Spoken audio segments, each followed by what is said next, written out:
bienvenue à toi. Tu aimes les histoires flippantes, les creepypastas, un petit peu l'horreur? Viens, installe-toi avec moi auprès du feu. Par contre, prends un plaid, peut-être un cookie aussi, et viens découvrir une nouvelle histoire maléfique. Chaque matin, depuis bientôt 10 ans, Marie commençait sa journée par ces 3 petits mots. « Bonjour, mon chéri ». Elle attendait son époux dans la cuisine avec une tasse de thé bien chaude. Il s'installait, ouvrait son journal du matin, la regardait à peine. Ce n'est pas qu'il l'aimait plus, il l'a toujours été ainsi. Peu avenant, peu souriant, peu démonstratif de ses émotions. Marie l'aimait, elle, de toute son âme. Marie portait un prénom qui lui allait à merveille, l'anagramme d'aimer. Elle était une femme qui donnait son amour à tous ceux qui la croisaient. Bien sûr, cela lui a souvent joué des tours. Elle a eu le cœur brisé plus d'une fois, elle a connu des trahisons amicales, amoureuses, des coups du sort malheureux, mais elle s'est toujours relevée de ces injustices et en est toujours sortie grandie. Elle est une femme qui, malgré un passé douloureux, a toujours tendu la main. Son homme lève enfin les yeux vers elle. Il sourit timidement, termine son thé, se lève et lui laisse un baiser sur le front. Comme depuis 10 ans, il part travailler sans un mot. Elle le sait, il n'est pas du matin. Même s'il est présent, son esprit est déjà au travail. Elle commence à faire sa vaisselle et laisse vagabonder ses pensées. Elle ne devrait pas. Dans une bouffée d'angoisse et de colère, un verre lui échappe des doigts. Elle se reprend et nettoie le carnage au fond de l'évier. Elle saigne un peu, mais n'y prend pas garde. L'eau s'écoule du robinet et elle en profite pour laisser s'écouler ses larmes. Oui, sa moitié n'a jamais été très prévenant ni très démonstratif. Mais elle connaît son secret. Depuis quelques mois, elle a bien aperçu quelques changements.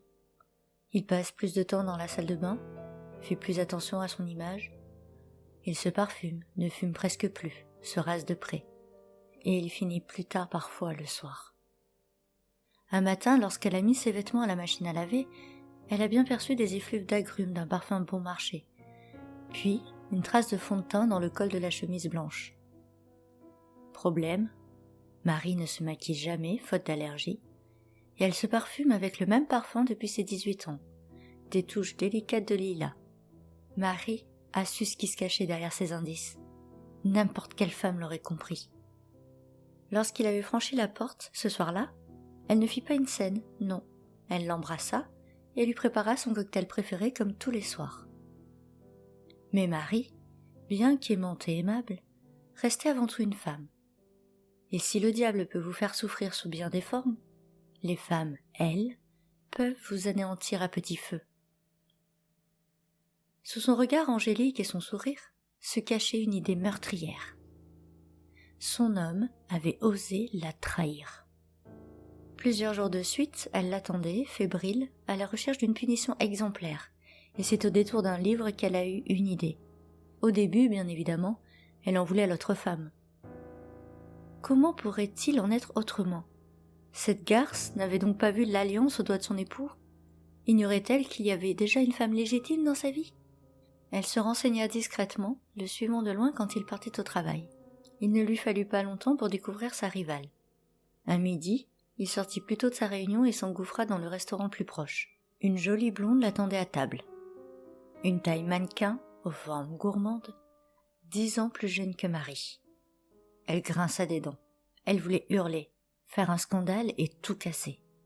Mais avant de franchir la porte, alors qu'elle regardait son homme enlacer la femme, elle se rendit compte qu'il avait minutieusement planqué son alliance avant son rendez-vous.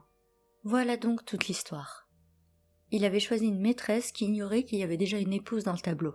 Elle se retira contrariée et malheureuse, retenant ses larmes et serrant les poings. Elle franchit à son tour les portes d'un magasin. C'était une librairie spécialisée en livres anciens. L'odeur des vieilles feuilles, des encres et de la colle lui faisait du bien. Cela la replongeait aussitôt dans la bibliothèque de sa mère.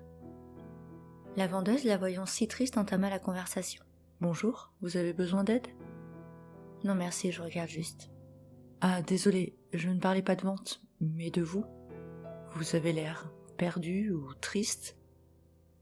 Oh ça, disons que j'ai juste le cœur brisé, mais ça devrait passer. Attendez, je vais vous donner un verre d'eau. La vendeuse s'éloigna quelques instants au fond du magasin avant de revenir. Elle avait dans les mains le verre, ainsi qu'un livre. Désolé, ça m'a fait tilt. Peut-être que vous seriez intéressé? Je vous le laisse. Vous pouvez vous installer sur les divans du fond pour le feuilleter. Cela vous changera les idées ou vous en donnera des nouvelles. Elle offrit un sourire énigmatique à Marie. C'est ainsi que Marie se mit à ouvrir un ouvrage qu'elle n'aurait jamais regardé avant ça. Le traité de la magie, de l'alchimie et des sorts. Elle sourit malgré elle. Elle ne croyait en aucun cas à toutes ces incantations et ces filtres d'amour. Cependant, la partie herboristerie lui aspira toute son attention. Elle s'empressa de copier quelques noms sur un bout de papier et redonna le bouquin à la vendeuse. « Vous allez mieux ?» ?»« Oui, en quelque sorte, merci. » Puis elle sortit précipitamment pour filer au marché. De retour chez elle, ce soir-là, elle ne changea pas ses habitudes. Mais le lendemain, lorsque son homme se leva, Marie souriait d'un sourire carnassier. « Bonjour, mon chéri. » Il s'installa, ouvrit son journal du matin, la regarda à peine. Marie se plaça sur la chaise, en face de lui. Il but son thé d'une traite, elle sourit de plus belle. « Je sais tout. » Elle lui lâcha ces 3 mots tels une bombe. « Je sais tout, et je sais comment t'empêcher de me quitter. » Il déposa le journal et tenta de sonder son regard. « Je t'ai fait ton thé, comme d'habitude depuis presque 10 ans. Mais à partir d'aujourd'hui, si tu veux continuer de vivre, il te faudra être ici chaque soir avant 20 heures. » Il regarda sa tasse, puis de nouveau Marie. « J'ai versé une plante qui met exactement 12 heures à tuer celui qui l'a ingérée. Il existe un antidote, mais je ne te le ferai boire que si tu es à la maison. À partir d'aujourd'hui, tu me seras fidèle. Chaque matin, comme depuis 10 ans, je te préparerai ton thé. Parfois il y aura du poison, et parfois non. Tu ne sauras jamais quand j'en verserai dedans. Il est inodore, incolore et sans goût. Et chaque soir, je te ferai ton cocktail, comme depuis 10 ans, avec ou sans antidote. Si jamais j'apprends que tu envoies une autre, ou que je te surprends avec une autre femme, peut-être que je ne verserai pas l'antidote. C'est à toi de voir. » Il ne dit rien, regarda l'heure. Il était déjà en retard. Il se leva, l'embrassa sur le front, et partit précipitamment. Elle sourit. Elle se sentait soulagée et heureuse. Elle monta dans sa chambre, ouvrit une petite boîte en bois cachée au fond de l'armoire, et compta les feuilles. Elle avait de quoi le tenir en laisse pendant de nombreux mois. Elle rangea la stramoine et laissa vagabonder ses idées. L'herbe aux sorciers, celle qui porte la colère et qui rend furieux. Elle ne cessait de se demander ce qu'il adviendrait si un soir elle était à court d'antidote. Est-ce qu'il mourrait dans d'atroces souffrances, ou mettrait-il simplement fin à ses jours à cause des hallucinations que donnait la plante? Enfin, cela n'est pas pour tout de suite. Ce soir, elle lui ferait son cocktail et demain, elle attendrait patiemment dans la cuisine en lui tendant son thé.